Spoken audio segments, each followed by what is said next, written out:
An obese girl is ostracized by the entire town. They sold her to the lonely mountain man like a commodity.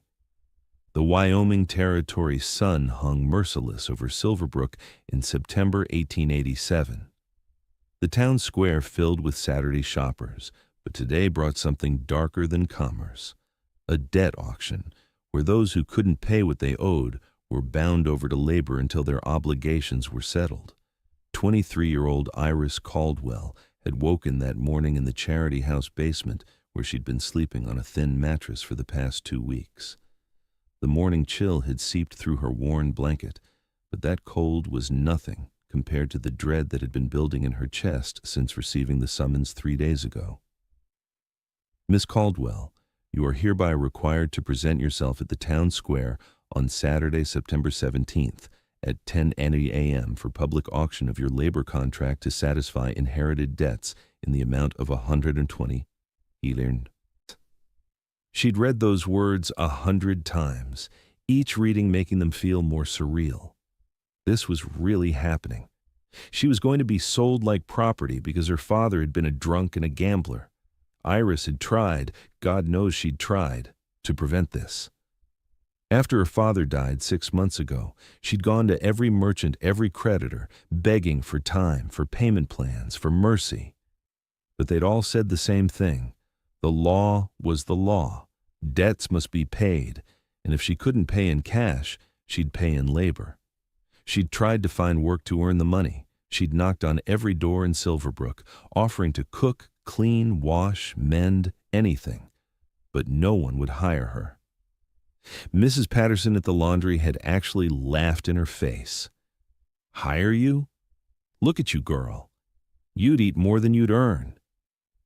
Mr. Simmons at the general store had been even crueler. I don't need help from someone who'd probably steal my merchandise and eat it. Get out of my store. Even the church, which ran the charity house where she'd been sleeping, had made it clear she was an unwelcome burden. Reverend Matthews had taken her aside just yesterday. Miss Caldwell, I want you to understand that the charity house is meant for the truly destitute, the elderly, the infirm, orphaned children. You're a young woman, physically capable. The fact that you're here instead of employed is, well, it raises questions about your character and work ethic. Iris had wanted to scream at him. I've been trying to find work. No one will hire me. But she just nodded and thanked him for his generosity. Now, as she stood in the town square with the morning crowd gathering, Iris felt the weight of every judgmental stare. She'd worn her best dress, her only dress that wasn't patched or torn, a faded gray calico that had once belonged to her mother. But it strained at the seams of her substantial frame, and she knew how people saw her, fat, lazy, worthless, a burden on society. The platform where she stood was typically used for speeches and public announcements. Today, it felt like a gallows. Samuel Pike, the town banker and auctioneer, climbed onto the platform with theatrical flair. He was a portly man himself, but his weight was seen as prosperity, evidence of success. Iris's weight was seen as moral failing, proof of gluttony. Ladies and gentlemen, Pike's voice boomed across the square. Thank you for attending today's debt auction. As you know, it is our civic duty to ensure that all obligations are met, and when debtors cannot pay in currency, they must pay in labor. Today we have several contracts available, but let me begin with an interesting case. He gestured toward Iris with a showman's flourish. Lot 17. Miss Iris Caldwell, age 23, daughter of the late Thomas Caldwell. Total inherited debt, $120, comprised of bank loans, merchant accounts, and saloon tabs incurred by her father over the past 5 years. A murmur ran through the crowd. $120 was a substantial sum, more than many families earned in 6 months. The purchaser of Miss Caldwell's contract will receive 5 years of her labor, Pike continued. That's 5 full years to recoup the investment and then some. Now, I'll be honest with you folks. He lowered his voice conspiratorially, though he was still speaking loud enough for everyone to hear. Miss Caldwell presents certain challenges. As you can see, she's a substantial woman. Very substantial. Laughter rippled through the crowd. Iris felt her face burning. But, Pike raised his hand dramatically, we must look at this positively. What does size mean? Strength? Miss Caldwell is undoubtedly strong. Why, I bet she could haul more water, chop more wood, and lift more supplies than 3 normal women combined. More laughter, louder now. Iris's hands, bound with rough rope in front of her, began to tremble. She can cook, clean, do laundry, all the domestic tasks. And given her size, well, she clearly knows her way around a kitchen. Probably an excellent cook, having had so much practice sampling her own work. The crowd was fully engaged now, treating this like entertainment rather than a woman's life being auctioned away. Iris heard the comments floating up from the audience. How much does she weigh? More than my prize sow, I'd wager. Who'd want to feed that? She'd eat you into bankruptcy. Maybe we could use her to scare off wolves. They'd run at the sight of her. Pike let the mockery continue for a moment, building the crowd's energy. Then he raised his hands for quiet. Now, let's begin the bidding. Who'll start us off? The debt is $120, but I'm opening bidding at $50. That's 5 years of labor for $50. Quite a bargain if you need heavy work done. Silence. No one raised a hand. Pike's smile faltered slightly. Come now. Surely someone needs help with farm work or hauling or... I'll give you $10, called out Mrs. Henderson from the laundry, but only if she works 12-hour days, 6 days a week. And I reserve the right to terminate the contract if she proves unsatisfactory. $10? Pike sputtered. Madam, the debt is $120.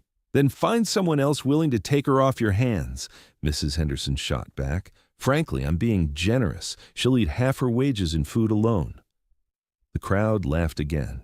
Iris felt tears starting to form, but blinked them back furiously. She would not give them the satisfaction of seeing her cry. Surely someone will offer more than $10. Pike looked around desperately. $20? $15? She's strong, she's young, she's fat as a Christmas goose, someone shouted. Who wants that liability? I heard her father died from drink, another voice called out. Probably inherited his lazy, self-indulgent nature. Apple doesn't fall far from the tree. The mockery was escalating, growing crueler.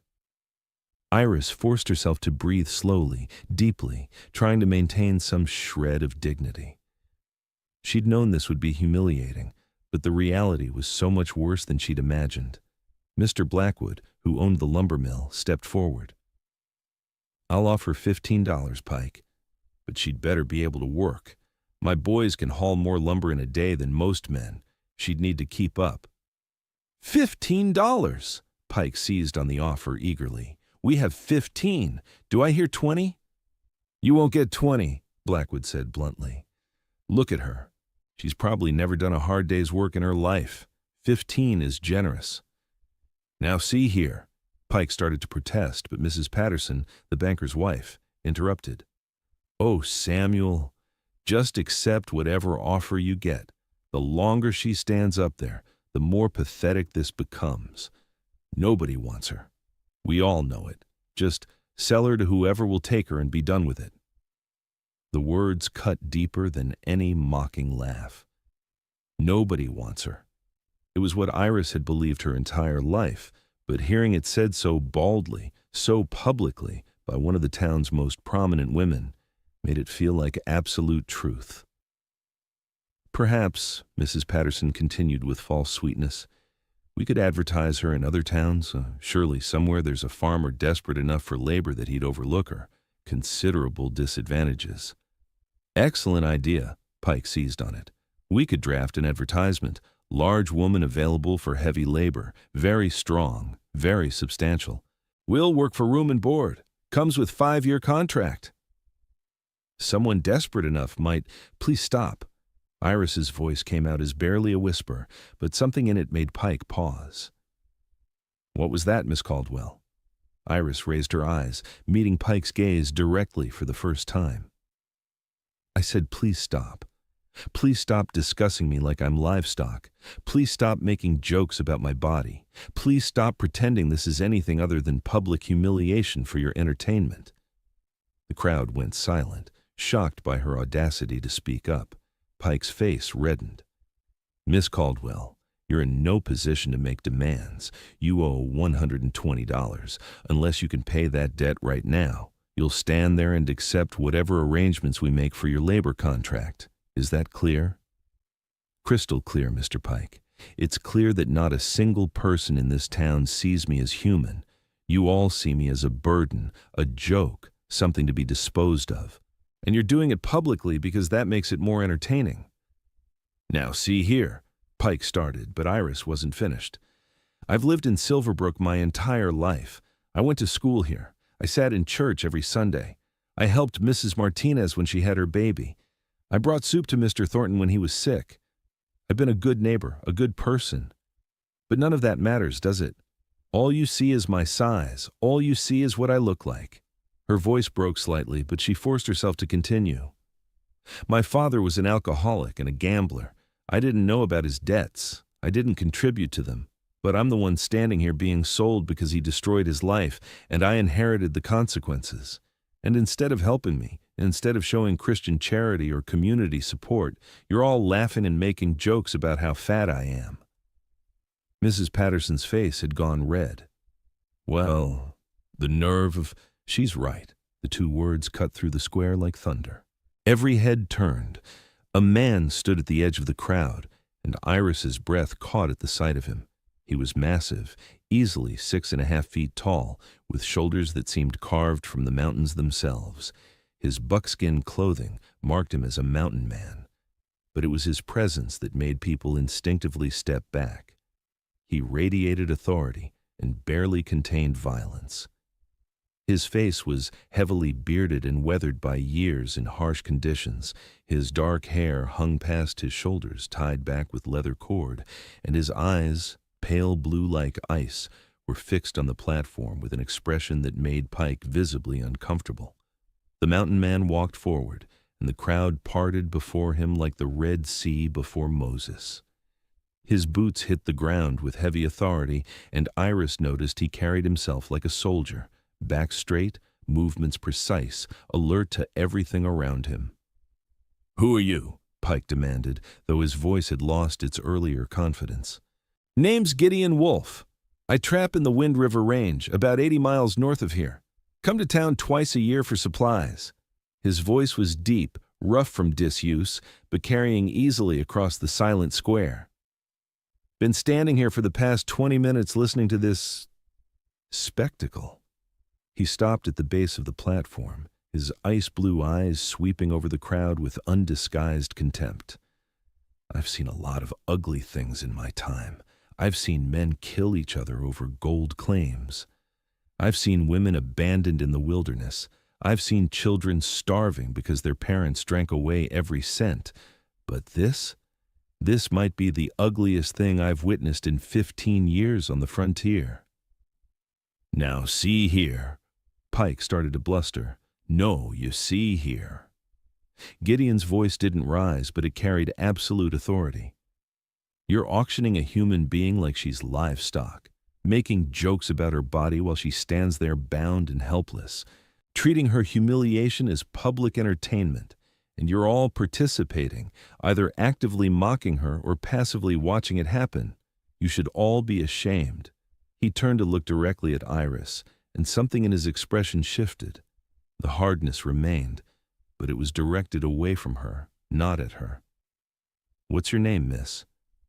Iris," she managed to whisper. "Iris Caldwell." "Iris Caldwell." He nodded once as if committing it to memory. Then he turned back to Pike.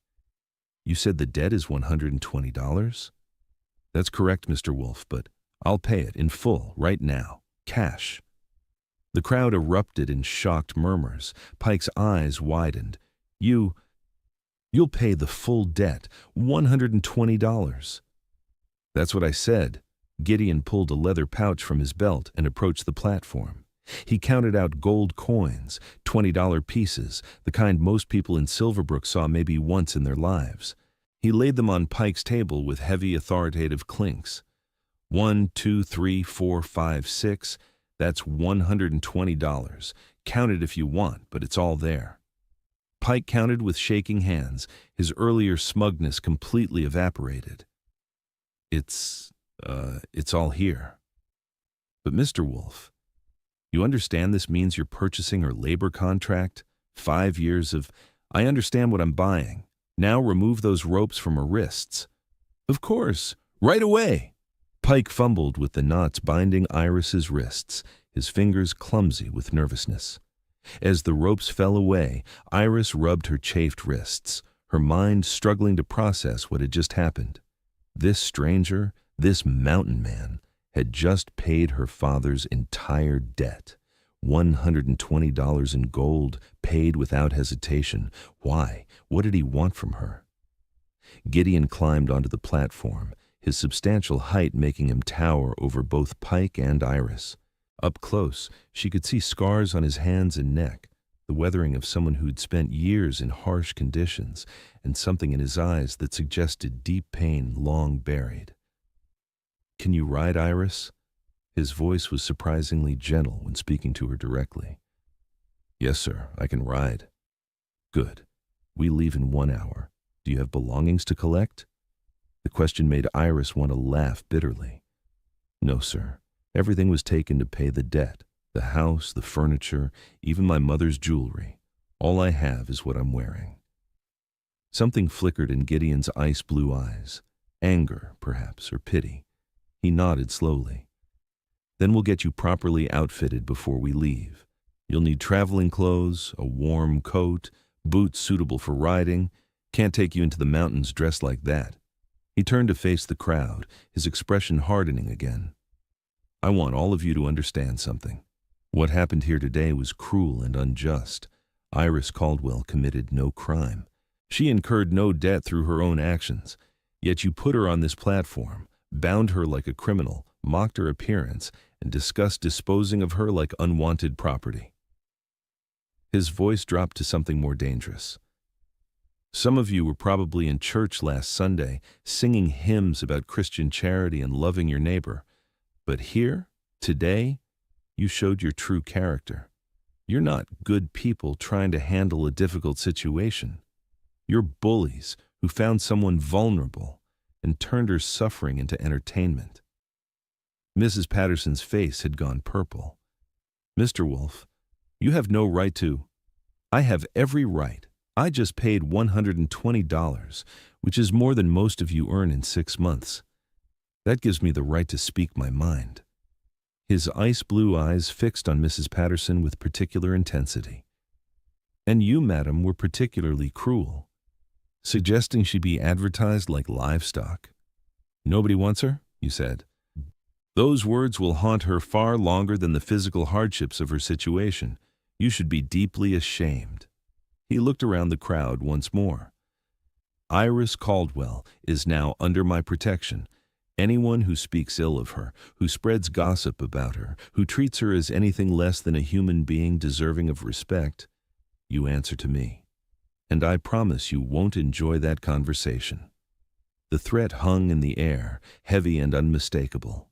Gideon Wolf was not a man to be trifled with, and everyone in Silverbrook suddenly understood that. He turned back to Iris, his expression softening again.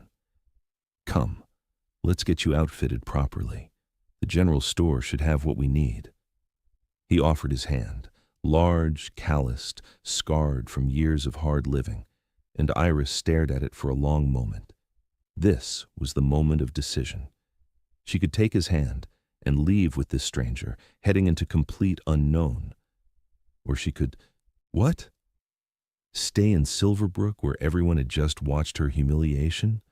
Where no one had defended her except this mountain man? She took his hand. His grip was firm but surprisingly gentle as he helped her down from the platform. They walked through the silent crowd toward the general store, every eye following them. Iris was acutely aware of the whispers starting up behind them, the speculation about what the mountain man wanted with the fat girl, the crude jokes about what services she'd be providing. But for the first time in 6 months, Iris felt something other than despair. She felt the tiniest spark of hope that maybe, just maybe, her life could be something other than an endless nightmare of mockery and rejection. Behind them, the town square slowly returned to its Saturday bustle. But Silverbrook would talk about this day for years to come, the day the obese girl was auctioned like a commodity, and the day a mountain man paid full price to rescue her from their cruelty. An hour later, Iris sat on a sturdy gray mare, wearing new traveling clothes that actually fit her, the first garments in years that hadn't strained at the seams. Gideon had spent another $40 outfitting her, 2 dresses, undergarments, a warm coat, proper boots, and basic necessities. "You didn't have to buy me all this," Iris said as they rode out of Silverbrook. "The contract just requires you to provide basic care." "The contract," Gideon interrupted, his voice firm, "means nothing to me. I bought it to get you out of that situation. But I don't believe in owning people. You're not my property. You're my employee if you choose to be. Fair wages for fair work. If you don't choose to work for me, you're free to leave. Right now if you want." Iris stared at him. "But you paid $160, the debt plus supplies. You just let me go?" "Yes." "Why?" Gideon was quiet for a long moment as they climbed into the foothills. "Because I watched a woman being sold like a commodity while an entire town mocked her, and I couldn't stand by and let it happen. You don't even know me." "I know enough. I know you stood on that platform with dignity, despite humiliation. I know you didn't beg or break down. You maintained your composure even when they were laughing. That's strength. That's character." He glanced at her. "That's worth more than $160. They rode in silence for several miles before Iris spoke again. "If I'm not bound by the contract, why would I work for you?" "Because I'm offering fair employment. I live alone in the high country, 3 days' ride from here. I need help managing my cabin, preserving food for winter, helping with various tasks. I'll pay you $25 a month plus room and board. After 5 years, if you stay that long, you'll have saved enough to start over anywhere you choose." "And if I leave before 5 years?" "Then you leave with my blessing and whatever wages you've earned. You're not a prisoner, Iris. You're a free woman who happens to need work, and I happen to need help." His pale blue eyes were steady. "But I should warn you, mountain living is brutal.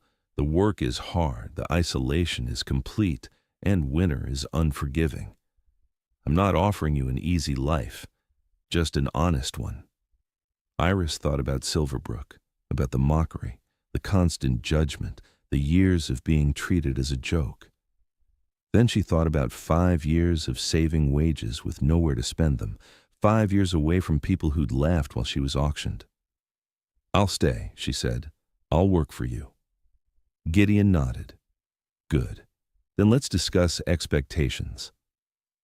Over the 3-day journey to his mountain cabin, Gideon proved to be an excellent teacher. He showed Iris how to read terrain, identify animal tracks, recognize edible plants, and predict weather patterns. He was patient when she struggled, encouraging when she succeeded, and never once commented on her size except in practical contexts. "You're strong," he observed on the second day after she'd helped him haul supplies across a stream. "That'll serve you well in the mountains. Strength matters more than appearance up here." The cabin, when they finally reached it, surprised Iris. She'd expected a rough shack. Instead, she found a well-built log structure with 2 solid rooms plus a loft, glass windows, and a covered porch. Behind it stood a workshop, smokehouse, and storage buildings. Main room is communal. Kitchen, dining, living. Back room is yours. Real bed, chest for belongings, privacy. Loft is mine. That first night, lying in her own room with a real bed and actual privacy, Iris cried. Not from sadness, but from relief. For the first time in months, she felt safe, valued, human. The work was indeed brutal. Hauling water from the stream, chopping firewood, learning to preserve meat and cure hides, maintaining equipment, cooking meals substantial enough for someone doing hard physical labor. It was relentless. But Iris thrived. Her body grew stronger, her confidence increased. Most importantly, she began to believe what Gideon kept telling her, that her worth wasn't determined by her size, but by her capabilities and character. Gideon treated her with consistent respect. He praised her genuinely, taught her patiently, and never made her feel inadequate. When he was gone checking trap lines, she managed everything independently. When he returned, they worked together as equals. 6 months into her employment, Iris realized something profound. She was happy, genuinely, deeply happy for the first time in years. One evening by the fire, she finally asked about his loneliness. "You said you're lonely, but you seem content with solitude." Gideon set down the trap he was mending. "I came to these mountains 5 years ago after my wife and son died. Cholera outbreak. I couldn't stand being in civilization anymore, surrounded by people who'd known them, who pitied me. Up here, the only thing that mattered was survival." His voice roughened. "But survival isn't living. I've been surviving for 5 years, just existing, going through motions. When I came to Silverbrook and saw you being auctioned, I saw someone else who'd been reduced to mere survival. And I thought, maybe we could both do better than that. Is that why you bought my contract? To save me or to save yourself?" "Both." He looked at her directly. "You needed rescue from that situation. I needed a reason to start living again, instead of just surviving. Seems like we've helped each other." That night marked a shift. What had been employer and employee became genuine partnership, and slowly, carefully, it became something more. Winter locked them into the valley. But one afternoon in late March, as snow began melting, trouble arrived. 3 rough-looking men rode into the valley, trappers or outlaws. Iris couldn't tell which. Gideon was out hunting, leaving her alone. "Well, well," the lead rider said, dismounting with a cruel grin. "Heard old Wolf had bought himself a woman. Didn't expect her to be so substantial." His companions laughed. Iris gripped the rifle Gideon had taught her to use. "Mr. Wolf will be back soon. You should leave." "Oh, we know he's not here. That's why we came now. See, we're curious about something. Wolf paid $120 for you at auction. We're wondering if you're worth that much, or if the lonely old wolf just got desperate." They advanced. Iris raised the rifle, her hand steady despite her racing heart. "I'm warning you, leave now." "Or what? You'll shoot? Honey, you don't have the—" Crack! The gunshot echoed across the valley. The leader's hat flew off his head, a bullet hole clean through the crown. All heads whipped around to find Gideon standing at the tree line, his rifle already chambering another round. "Next one goes through your skull," he said, his voice absolutely flat. "You've got 5 seconds to mount up and leave. After that, I start killing." The men scrambled for their horses in panic. Gideon fired 2 more warning shots over their heads as they galloped away. Only after they disappeared did he lower his rifle and turn to Iris. "You handled that well. Kept them talking, didn't panic, had your weapon ready. Good instincts." I was terrified. Fear and competence aren't mutually exclusive. You did exactly right. He paused. "But this concerns me. If word's spreading about you being here, more might come. We need to make it absolutely clear you're under permanent protection." "What do you mean?" "Marry me." The words were blunt, practical. "Legally. Makes it clear you're not available for harassment. Discourages trouble." Iris's heart raced. "You're proposing marriage as a security measure?" "I'm proposing partnership, legal recognition of what we've already built, respect, shared work, genuine affection. It doesn't have to change our current arrangement if you don't want it to, But Iris, his pale blue eyes held hers. I'm also saying I care about you. These months together have meant more to me than I expected. You've brought life back to this cabin and to me. If you're willing, I'd be honored to make this permanent. Iris thought about her life 1 year ago, auctioned like livestock, mocked by an entire town. Then she thought about her life now, hard work but genuine respect, capability recognized, a man who'd paid $160 not to own her but to free her. Yes, she said, I'll marry you. They married that spring when a traveling preacher passed through. 2 years later, they returned to Silverbrook for supplies. The transformation in Iris was remarkable. She sat tall in her saddle, wearing well-made clothing, her face healthy and confident. She was still a large woman. Mountain living hadn't changed that, but she carried herself with absolute dignity. Word spread quickly. Samuel Pike, the banker who'd auctioned her, approached nervously. Miss Caldwell, Mrs. Wolfe, I wanted to say, that auction was unfortunate. I apologize for how it was conducted. Unfortunate? Iris's voice was clear and strong. You sold me like livestock while the entire town laughed. You mocked my body to drive up bids. That wasn't unfortunate. That was cruel. She looked around at the gathered crowd. All of you treated me as less than human because of my size. You laughed while I stood bound on that platform. You made jokes about my weight while I was being sold to satisfy my father's debts. Gideon added quietly, but you did us both a favor. You showed Iris exactly what you thought of her, which gave her the courage to leave with me. And in leaving, she found dignity, capability, and worth. Everything you said she didn't have. Mrs. Henderson stepped forward. Mrs. Wolfe, I'm sorry. For laughing, for my low offer, for all of it, you deserved better. Other apologies followed, awkward but genuine. Iris accepted them with grace. I forgive you, but understand, I don't need your approval anymore. I know my worth now. Gideon saw it when none of you could. And together, we've built something meaningful. They bought their supplies and left Silverbrook, returning to their mountain home. As the town disappeared behind them, Iris felt only gratitude. Thank you, she said to Gideon, for buying my contract, for freeing me instead of owning me, for seeing my worth. Thank you, Gideon replied, for having the courage to trust me, for working hard, for becoming the partner I didn't know I needed. You weren't a commodity, Iris. You were never a commodity. You were always a person of immense value. I just helped you see it. They rode toward home. Two people who'd found love and partnership because one man had been brave enough to say enough to a town's cruelty, and one woman had been brave enough to accept rescue and transform it into genuine freedom.